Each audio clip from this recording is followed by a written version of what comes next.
All right, guys, we're here at the park. We have our O4 installed in our Mario 5 dead cat. We're gonna take this for our first flight and see how the O4 performs. But before that, I do want to fly the O3. I have an O3 here in my Nord 5 HD. Get reconnected with the O3 and take the O4 and see if there's any significant difference. So let's power this up and take it for a flight. Just gotta go straight up.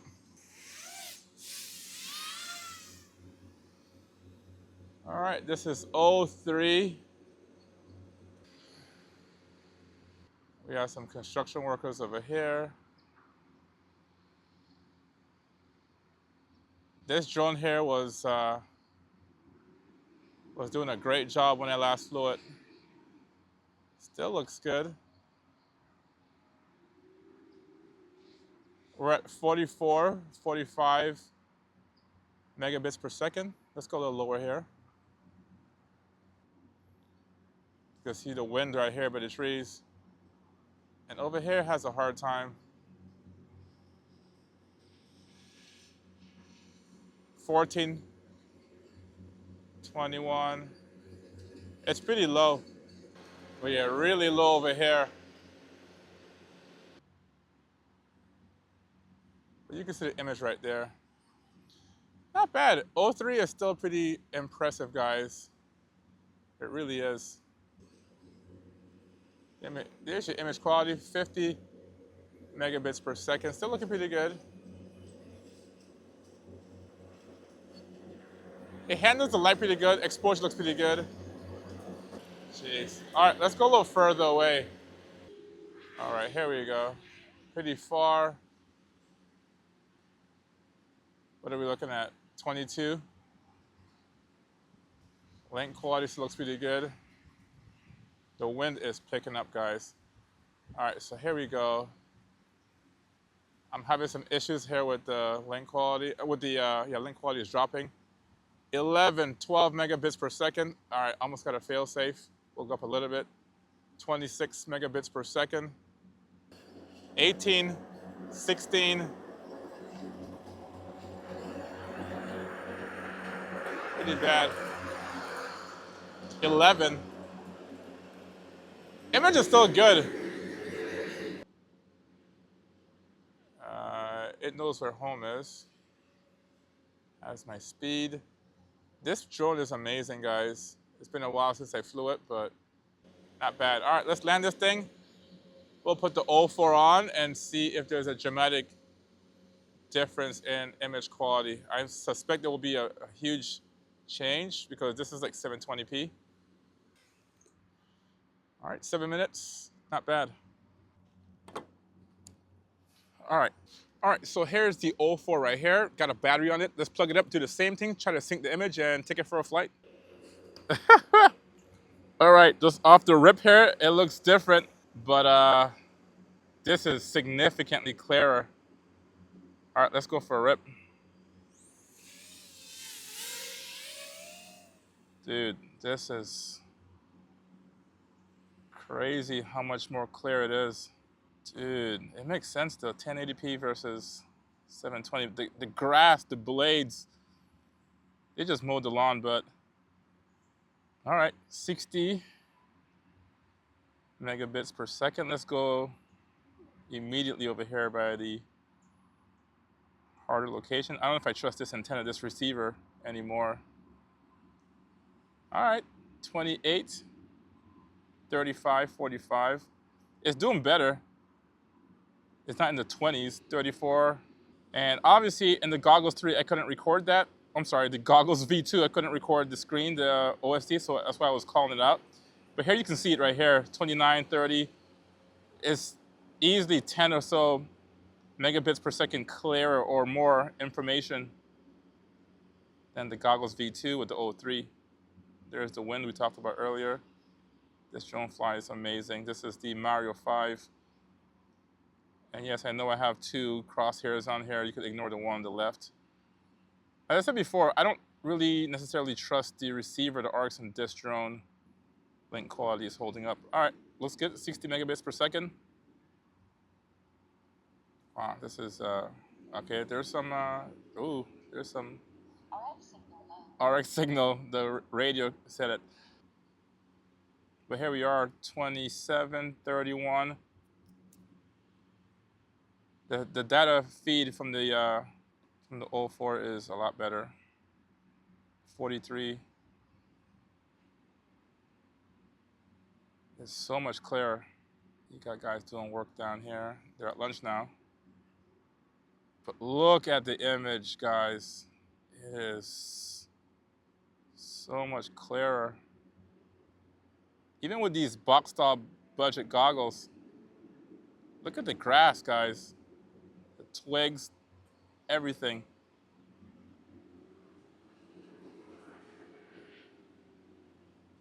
It's so much clearer. By the water, look at this, man.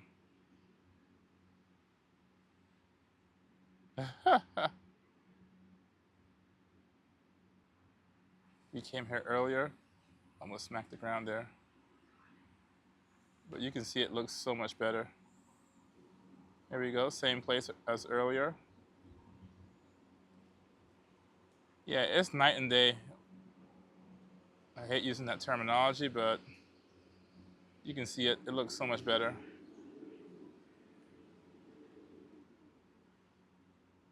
Yeah, this is sick. It looks so good. It's so good.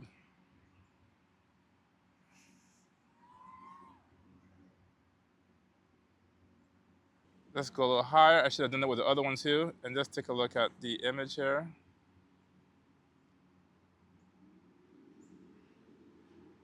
Looks amazing.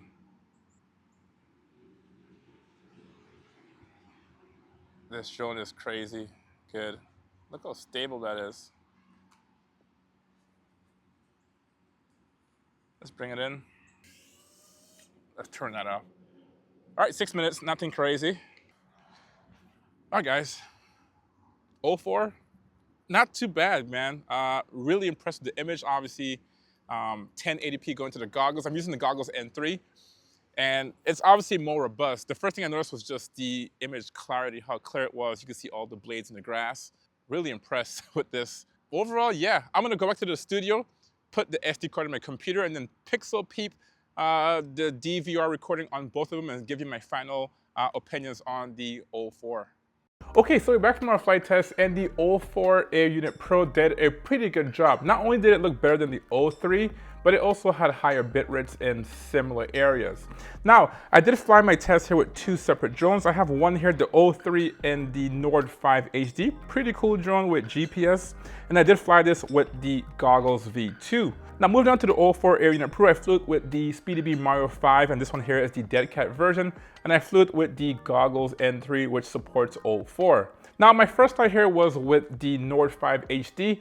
And I'm used to the O3 Air Unit, so nothing here was kind of abnormal. It looked pretty normal. The image was really good and something that we're all used to. Very high detail, high contrast, a lot of like dark colors in the shadows. Now, I was keeping a close eye on the bit rates, and I was getting somewhere around 20 to 19 megabits per second in really difficult areas where I usually have typically some breakup in my goggles. And sure enough, I did see some blotchiness, particularly in the grass. This is where you can see the greatest difference between the two air units. I really didn't have any qualms about it. It's arguable that DJI probably didn't have to release the O4 Air Unit Pro because this thing here performs so well. But I also did a longer range distance test, and this thing did a pretty good job. Now, the supporting mods on this drone here is very good. I did still get around 20 to around 90, maybe the lowest I got was 13 megabits per second.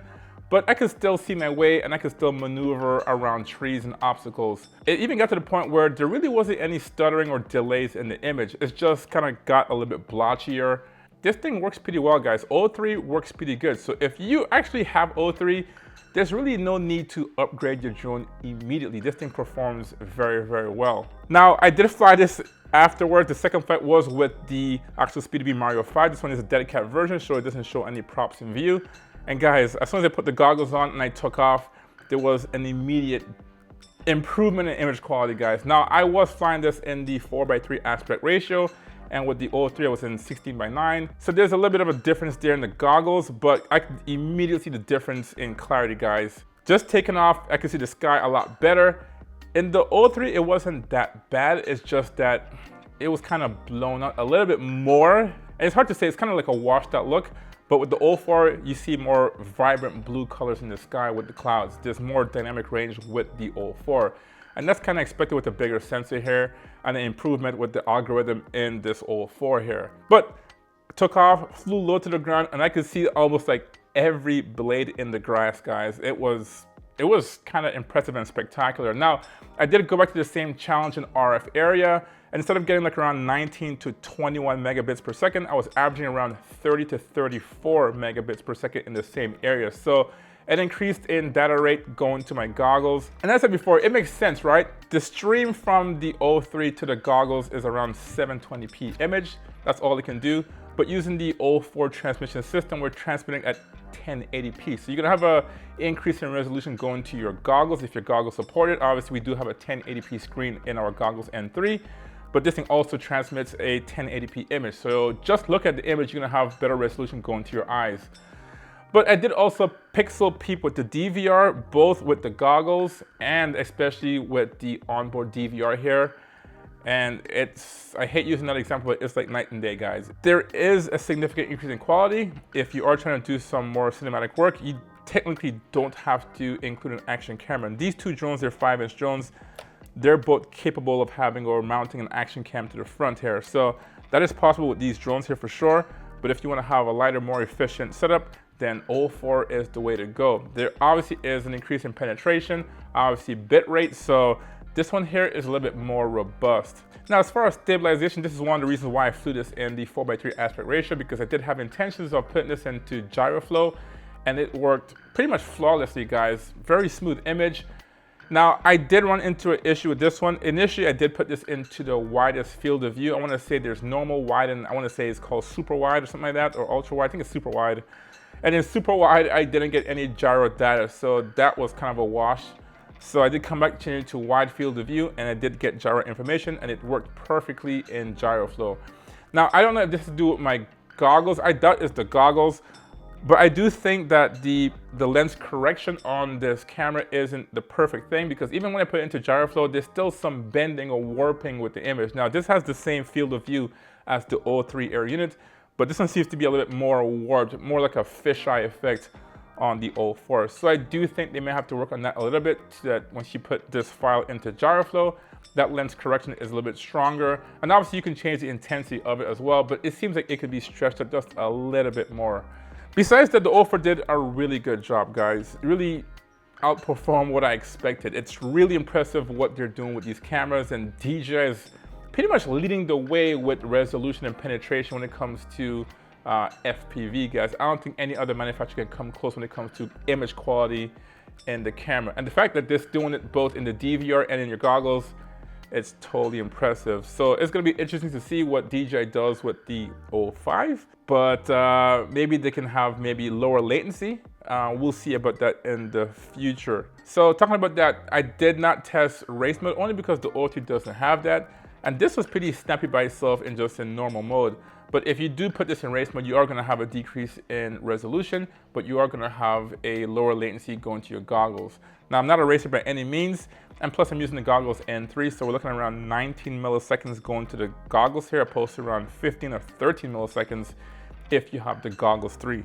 But overall, guys, the O4 Air Unit Pro really surpassed my expectation. Now, that's not to say that O3 didn't do a good job. O3 is pretty impressive, guys. This is one of my best drones in my fleet. This thing looks really nice, and I wouldn't be embarrassed to fly this thing. This thing is so good with O3, and you have actually more onboard memory space compared to the actual O4 Pro.